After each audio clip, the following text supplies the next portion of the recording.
بسم اللہ الرحمن الرحیم۔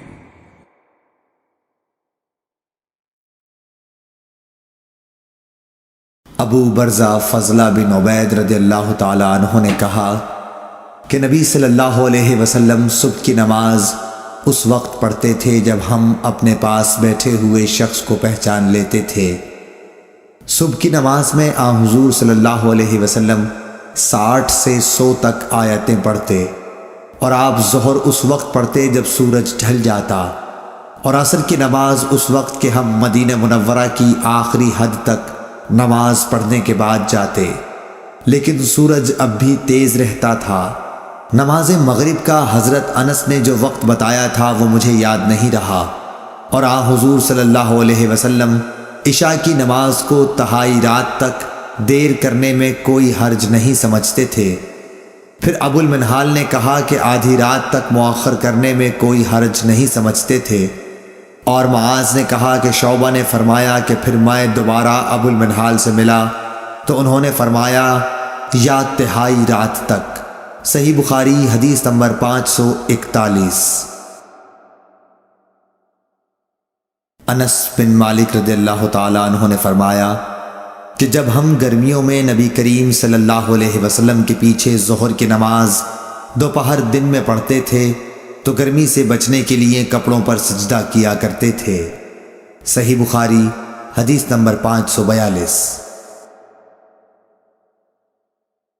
جابر بن زید نے ابن عباس رضی اللہ تعالیٰ عنہ سے روایت کیا ہے کہ نبی صلی اللہ علیہ وسلم نے مدینے میں رہ کر 7 رکعات ایک ساتھ اور 8 رکعات ایک ساتھ پڑھیں، ظہر اور عصر کی 8 رکعات اور مغرب اور عشاء کی 7 رکعات۔ ایوب سختیانی نے جابر بن زید سے پوچھا شاید برسات کا موسم رہا ہو۔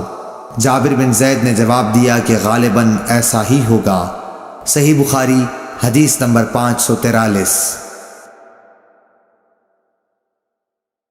ہشام بن عروہ نے اپنے والد سے روایت کیا کہ حضرت مائی عائشہ صدیقہ رضی اللہ تعالیٰ عنہا نے فرمایا کہ نبی صلی اللہ علیہ وسلم عصر کی نماز ایسے وقت پڑھتے تھے کہ ان کے حجرے میں سے ابھی دھوپ باہر نہیں نکلتی تھی۔ صحیح بخاری حدیث نمبر 544۔ عروہ بن زبیر رضی اللہ تعالیٰ عنہ نے حضرت عائشہ صدیقہ رضی اللہ تعالیٰ عنہ سے روایت کیا ہے کہ رسول اللہ صلی اللہ علیہ وسلم نے عصر کی نماز پڑھی تو دھوپ ان کے حجرے ہی میں تھی، سایہ وہاں نہیں پھیلا تھا۔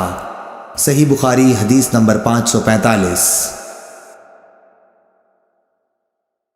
حضرت عائشہ صدیقہ رضی اللہ تعالیٰ عنہ فرماتی ہیں کہ نبی کریم صلی اللہ علیہ وسلم جب عصر کی نماز پڑھتے تو سورج ابھی میرے حجرے میں جھانکتا رہتا تھا، ابھی سایہ نہ پھیلا ہوتا تھا۔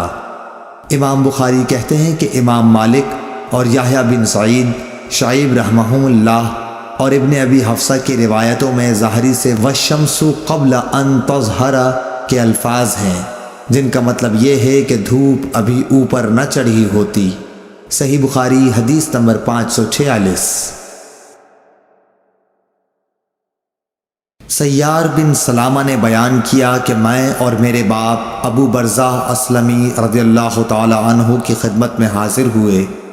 ان سے میرے والد نے پوچھا کہ نبی کریم صلی اللہ علیہ وسلم فرض نمازیں کن وقتوں میں پڑھتے تھے؟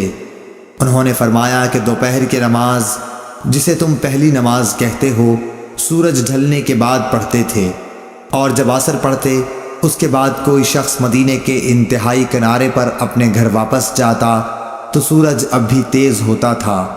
سیار نے کہا مغرب کے وقت کے متعلق آپ نے جو کچھ کہا تھا وہ مجھے یاد نہیں رہا، اور عشاء کی نماز جسے تم عتمہ کہتے ہو اس میں دیر کو پسند فرماتے تھے، اور اس سے پہلے سونے کو اور اس کے بعد بات چیت کرنے کو ناپسند فرماتے، اور صبح کی نماز سے اس وقت فارغ ہو جاتے جب آدمی اپنے قریب بیٹھے ہوئے دوسرے شخص کو پہچان سکتا، اور صبح کی نماز میں آپ 60 سے 100 تک آیتیں پڑھا کرتے تھے۔